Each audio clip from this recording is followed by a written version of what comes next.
Hello, Rob here, and coming up, Melissa McCarthy is a desk employee at the CIA who volunteers to go undercover in Spy.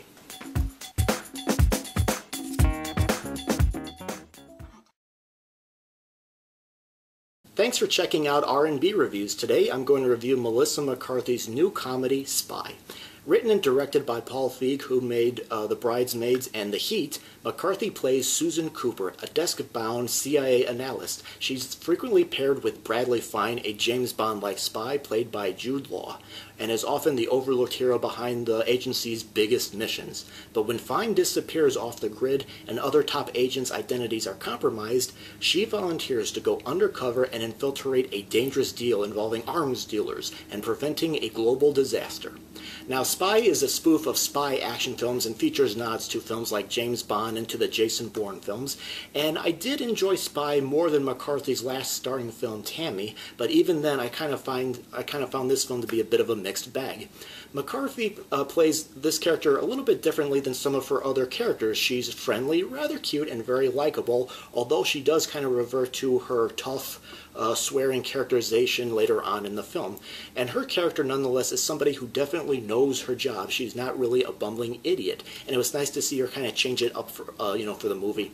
The cast, for the most part, I thought was great. I thought British comedian Miranda Hart, who plays McCarthy's fellow analyst Nancy, was pretty good, and Jude Law did a very good James Bond spoof with his character, and I really did like the moments between McCarthy and Jason Statham's self-absorbed yet moronic character Rick Ford, even though I kind of felt like his shtick kind of wore out of steam after a while.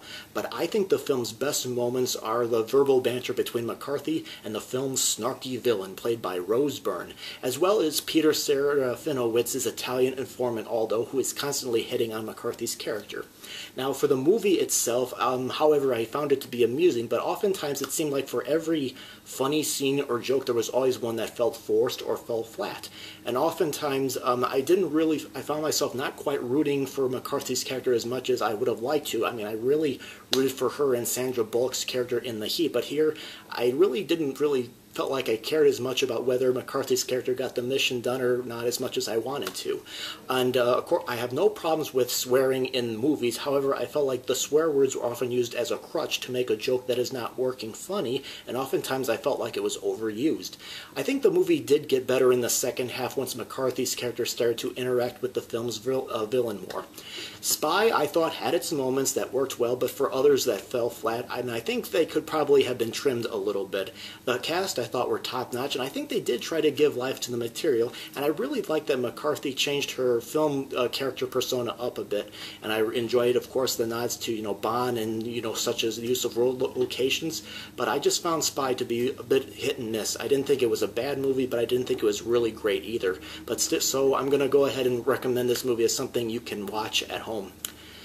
Alright, well, that's my review of Spy. Go ahead and tell me what you thought of the movie. Did you enjoy it perhaps more than I did? Were you disappointed with it? Go ahead and post your thoughts. And if you're interested, visit the main page and look at some other movies that are currently playing in the theaters or available on DVD or streaming.